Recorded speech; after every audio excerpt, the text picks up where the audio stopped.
Today we're looking at something pretty significant, a subtle yet seismic pivot happening in global defense alignments. We're focusing on Armenia, Yeah. country traditionally locked into Russia's defense orbit. Right. But now they seem to be making a really definitive, almost historic break. And they're doing it with, well, an interesting partner, India. That's exactly it. And the heart of this whole thing is this impending deal. Sources are putting it somewhere between, what, $2.5 and $3 billion? Yeah, a huge number. For up to 12 Su-30MKI multirole fighters from India. Now, this is just monumental. For Armenia, it's clearly about, well, survival, finding a reliable security partner. And for India. For India, this is massive. It's their first ever export of newly built, fully customized combat aircraft, a huge step for their defense industry. It really isn't a quiet step then, is it? It's more like a strategic thunderclap. We're pretty sure the deal's moving forward too. Well, there was that interesting detail where an MP from Armenia's ruling party, Civil Contract, very pointedly refused to deny the reports. It was sort of a non-denial denial. Classic confirmation. Exactly. And just to give everyone the context here, Armenia currently operates, what, just 4 Russian Su-30SM flankers? They got those back in 2019. That's right, a very small fleet. So this new deal, potentially adding up to 12 advanced MKIs, that's basically quadrupling their high-end air capability. Yeah. Almost overnight. It's absolutely game changer. And that's what we're here to do today, right? Go beyond the headline figure. Yeah, we need to unpack this. Why is Armenia switching partners now? What's driving this? And look at the actual tech they're buying. What makes these Indian MKIs special? And crucially, how does this whole thing shift the power balance? Because the South Caucasus is, let's just say, a pretty volatile neighborhood. Definitely. Okay, so let's dive in. The starting point has to be the failure of the traditional supplier, Russia. Right. Why ditch decades of security ties? What finally broke? Well, it wasn't sudden. It seems like a deep frustration built up over time. Armenia had a firm order in place, since 2020 actually, for 8 more Russian Su-30SMs. The follow-on order to their first 4. Exactly. They were clearly counting on them. But, well, the jets just never arrived. Years went by. And the reason for that failure points straight back to Moscow's own problems. Absolutely. Sources are pretty clear on this. It's Russia's deep involvement in Ukraine, the operational strain there. What's the sanctions? Yes, the Western sanctions have really bitten down hard on their aerospace sector. We're talking serious production bottlenecks, specifically at the Irkutsk plant, the one that builds these flanker jets. So for Armenia, the message became pretty stark. Moscow just can't prioritize our defense needs right now. Precisely. They need, and I think this was a direct quote, reliable partners. Reliability became the key issue. So it's less about, ideology or rejecting Russia wholesale, and more about cold, hard military reality. An adaptation. It's pure pragmatism. They need strategic autonomy because their main security guarantor, the CSTO, just hasn't been delivering. And it wasn't just the big items, the jets, was it? No, it was the small stuff too. Repeated delays in just getting spare parts, promised upgrades for their existing small fleet. That kind of thing really erodes confidence over time. When your security partner can't even keep the few planes you have flying properly. Exactly. Waiting for Russia to sort out its internal issues became a risk Armenia just couldn't afford anymore. Not with the threats building up next door. So yeah, adaptation, survival, diversification, it's all in this one deal. Okay, so while Russia's struggling to supply them, the threat certainly isn't waiting around. This whole modernization push seems directly driven by a very specific rival.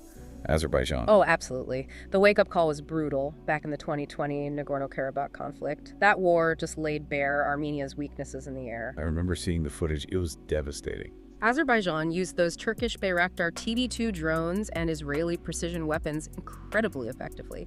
Armenia's older air defenses were, frankly, overwhelmed, made obsolete almost. It wasn't just about fighter jets then, it was about the whole network. Drones, intelligence, precision strike. Precisely. And Azerbaijan isn't standing still. They learned from 2020, and now they're aggressively upgrading their own air force. They've cemented this big alliance with Pakistan and Turkey, about $4.6 billion reportedly. And the key part of that for air power. It's the acquisition of 40 JF-17 Block 3 jets built in Pakistan. That is the specific threat Armenia knows it has to counter. Okay, let's get specific on that threat. The JF-17 Block 3, co-developed by Pakistan and China.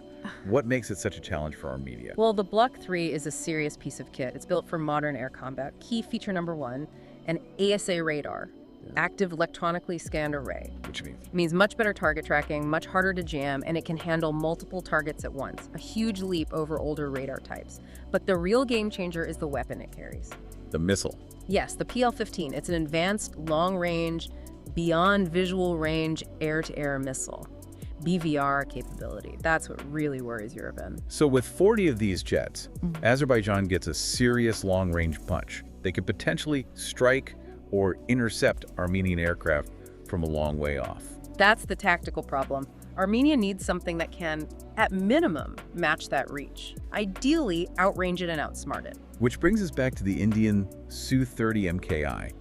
Now, some might ask, the flanker airframe itself is, well, it's getting on a bit, isn't it? Soviet-era design originally. It is. So even with Indian tech inside, is this really the best choice against a modern JF-17? Or is this partly driven by, say, logistics, trying to keep some commonality with the 4 Su-30SMs they already have? That's a really sharp question, and the answer is probably both. There's definitely a political dimension and likely a logistical one too, sticking with the flanker family. But the key thing here is that the MKI variant is radically different internally from the Russian SM. How so? Because India has spent decades customizing it, upgrading it, essentially de-Russifying large parts of its internal systems. It's often described as an Indian jet wrapped in a Russian airframe. They share the AL-31FP engine, yes, the thrust vectoring one, but the avionics, that's where the divergence is huge. This is where the Make in India program really comes into its own then. So what are these specific Indian upgrades that make the MKI potentially superior to the standard Russian export models? Right, this is crucial. The customization is deep. First, the radar. Instead of the older Russian N001VE PISA, that's passive electronically scanned array, which the SM uses. Just easier to detect and jam, right? Correct. The Armenian MKI is slated to get India's own indigenous Uttam AESA Radar, developed by DRDO, their defense research agency. This is a massive upgrade. And the advantage of the Uttam AESA is? Superior tracking, handling many more targets, much better resistance to electronic warfare, jamming, and importantly, it has a lower probability of intercept itself. It helps the jet stay stealthier electronically. It's designed to counter exactly the kind of systems the JF-17 might field. Okay, so a much better brain for the aircraft. What about the claws? The weapons? This is perhaps even more significant for Armenia's strategic goals. Right. The jets will be integrated with Indian-made missiles, specifically the Astra MKRD and the upcoming longer-range Astra MK2. Right, you mentioned BVR capability. What are the ranges on those Astras? The Astra MK2 is around 110 kilometers, solid BVR, but the MK2 is aiming for up to 200 kilometers. That's a very significant reach. And critically, these are Indian missiles. Exactly. This gives Armenia that BVR capability completely independent of Moscow's approval or export controls. If they stuck with Russian missiles, Moscow always holds a potential veto. With the Indian package, Armenia's self-defense capability is tied to its deal with New Delhi, not Russian politics. That independence must feel incredibly valuable right now. Any other standout systems in this Indian MKI package? Deep strike potential, maybe? Yeah, definitely. They're getting an advanced, integrated electronic warfare suite, again, DRDO designed, that boosts survivability against sophisticated air defenses. And, well, maybe not in the first batch. The MKI airframe is already proven compatible with the BrahMos cruise missile. The NG, or next generation variant, is a possibility. BrahMos NG, that's the lighter, air-launched version of the supersonic cruise missile, right? That's the one. If they eventually integrate that, Armenia moves from purely defensive air superiority to having a credible deep strike deterrent capability. That changes the strategic calculus significantly. Wow. Okay, so Uttam AESA Radar, long-range Astra missiles, heavy payload over 8 tons, potential for BrahMos. You can see why this is attractive. It allows for sustained air patrols, gives them a real deterrent punch, and addresses the specific threat from the JF-17. So clearly a huge upgrade for Yerevan. But let's flip back to India. This deal is, as you said, monumental for them too. Oh, absolutely. It's a huge validation for India's aerospace sector and Prime Minister Modi's whole vision of turning India into a major defense exporter. They have that target, don't they? $5 billion a year in defense exports by 2025. Exactly. This Su-30MKI deal is proof that they can actually deliver complex, customized, high-value platforms. It shows their manufacturing lines, like the HAL facility in Nashik, are ready for the global market, not just domestic needs. It kind of opens the export floodgates, potentially. Does this deal then effectively draw a new line in the sand geopolitically? Does it formalize this Armenia-India alignment as a direct counter to that existing Turkey-Pakistan-Azerbaijan axis? I think it absolutely does. For India, this isn't just about money, it's strategic positioning. It's a direct counter to Pakistan's influence in arms exports. Especially the JF-17, which is Pakistan's flagship defense export. Precisely. India equipping Armenia with a potent counter to the JF-17 sends a very clear message, essentially. Wherever Pakistan tries to project influence via arms sales, particularly given the ongoing tensions over Kashmir, India is now willing and able to step in and provide a counterbalance. So it projects Indian power right into that Eurasian corridor and adds another layer to the India-Pakistan dynamic. Definitely. And India seems keen to show this is a long-term partnership, not just a one-off sale. They're structuring the deal to address Armenia's past frustrations with Russia reliability support. How so? What does that holistic support actually involve? Well, reports mention comprehensive pilot training, likely happening in India, maybe at specialist bases like Faloti. Crucially, maintenance support, possibly through licensed lines or dedicated Indian support teams. The goal is to ensure Armenia doesn't face the same spare parts drought they allegedly did with Russia. Makes sense. Avoid the previous suppliers' pitfalls. And there's talk of offset deals, too. Agreements where some of the money Armenia spends flows back, perhaps as technology transfer or investment into Armenian companies, building up their own domestic capacity a bit. So hardware, training, long-term maintenance, maybe even tech transfer. That's a much more complete package. It signals a deeper strategic commitment. And remember, this isn't happening in a vacuum. It builds on Armenia's earlier purchases from India. Right. They bought the Akash surface-to-air missiles, the Pinaka multi-barrel rocket launchers, and those ATABG 155mm artillery guns too. India is steadily becoming Armenia's alternative go-to security provider. Okay, let's quickly touch on the practicalities, the timeline and cost again. The value, as we said, somewhere in the $2.5 to $3 billion range. That breaks down to roughly $70–80 million per jet, which sounds high but reflects all the custom Indian systems, the weapons package, training, support. That's the whole capability they're buying. Exactly. Timelines look quite ambitious. Deliveries could start maybe late 2026 or 2027, with the full dozen aircraft potentially operational by 2029. Okay, fast forward to, say, 2028, 2029. These MKIs are arriving, Armenian pilots are trained up.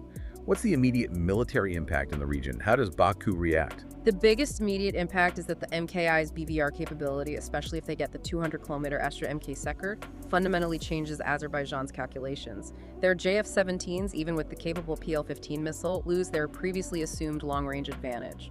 Because the Indian MKI, with its Uttam radar and Astra missile, can likely see further and shoot further. That's the theory. The combination should allow Armenian pilots to detect and engage Azerbaijani jets potentially before the JF-17s can get within their own maximum missile range. It neutralizes, or at least significantly complicates, Baku's primary air threat. So it restores a degree of deterrence for Armenia. Absolutely. It's about achieving, as the sources put it, strategic economy, technological modernization, and geopolitical survival. It's Armenia actively carving out its own path, independent of Russia's orbit. That really sums it up well. This isn't just Armenia buying some new planes. It's a major geopolitical shift, driven by necessity, enabled by India stepping into a vacuum left by Russia. And it completely reshuffles the air power deck in the South Caucasus. And you can be sure that reshuffle will not go unnoticed or unanswered. Indeed. Which leads us perfectly into our final provocative thought for you, the listener, to mull over. Okay, Armenia gets these highly advanced, customized MPIs. This will force Azerbaijan to react, right? Almost certainly. Given that strong, well-funded military axis between Azerbaijan, Turkey, and Pakistan, isn't it likely this just kicks off another round of the arms race? Yeah. Maybe Baku looks for something even more advanced to counter the MKI. That's the risk. Maybe fifth-gen fighters, more advanced drones, better air defenses. So here's the question. If this $3 billion deal forces Baku into a new, perhaps even more expensive procurement cycle, does Armenia's hard-won strategic autonomy actually increase in the long term? Or does it simply lock the region into a deeper, more dangerous, and technologically escalated instability? Something to consider as this new Armenia-India axis takes shape? Don't forget to hit subscribe if you want to stay ahead of the biggest shifts in aerospace, geopolitics, and defense innovation.